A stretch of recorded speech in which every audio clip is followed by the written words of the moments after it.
9th standard. As the next activity, we are going to create a logo and pasting it in the canvas. So we have to open GIMP, application, graphics, then GNU image manipulation program, and here we have to create a canvas first. So file, new, then here I am choosing the template 1024 under 768 and I am clicking on OK button. So now my canvas is here. So next step, I have to color my canvas. So I am choosing the gradient tool. So from the right side layer window at the bottom, we have the 3 sets of tool and the last one is a gradient tool.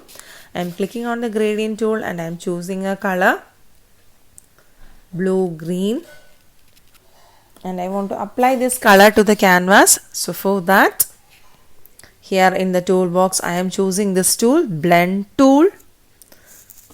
Then click, drag and draw a line in the canvas so that the color is applied. So as the next step, I have to create a logo. So for that, file, create, logos, 3D outline. Then here I am removing the text and I am typing the text, say no to child labor. I am clicking on OK button. So now I got my logo. And here you can see in the layer window there is a change. Then you can see 3 layers. The first layer is pattern, the second layer is bump map and the third layer is drop shadow. The greatest advantage of the GIMP software is we can create in the layer format. A layer means transparent sheet of papers. So we can create different parts of the poster or the image as different layers and we can keep it together.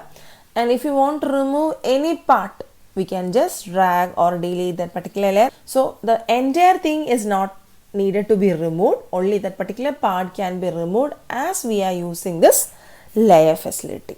That is the greatest advantage of GIMP. So here I have 3 layers and the 2 layers are visible. That is why I am seeing 2 eye symbols here. Then the pattern is visible and the drop shadow is visible.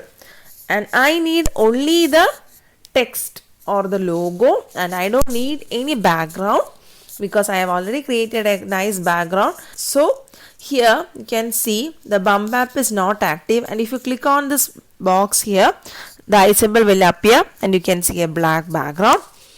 And actually I need only what this pattern. So I am removing the eye symbol from bump map and also from drop shadow. And now you can see this is the default background of GIMP. And you are seeing this logo, say no to child labor, in a transparent sheet. So I have to copy this logo to the canvas window. So for that I am clicking on edit and I am choosing the option copy visible. Usually we choose copy, but here I am choosing copy visible because I need only what is visible there. So what is visible there? Only the logo is visible and I need only that logo. That is why I am choosing the option copy visible. And if you choose the option copy, defaultly you will be having a black background coming along with your logo. And I am choosing copy visible. Then I am minimizing this logo window and in the canvas window I am clicking on edit and paste. So now you can see running lines around the text. And here in the layer window you can see another change, that is a floating selection or a pasted layer is there. That is, I pasted one layer to my canvas but I haven't created a layer for it or the layer for the pasted logo. That is why I am seeing the name as floating selection and I am seeing running lines around my text. And in order to create a layer for the pasted logo, here at the bottom there is certain tools are there. Here as the first tool you can see create a new layer and add it to the image.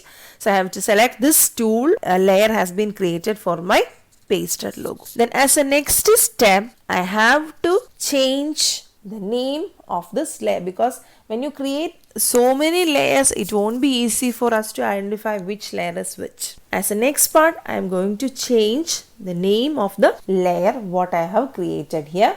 I have to right click here, and there I have to choose the option edit layer attribute. Then here you can see the name appeared as pasted layer, and here I have to change it as logo. Then I have to click on OK button. So now you can see the layer has been renamed as logo. And as a next step, I have to resize this logo so that it is fully visible in the window. So for that, I am going to the toolbox and I am choosing the tool, scale tool. I have to click on this logo. Then automatically you can see change in the logo and a new window is appearing there.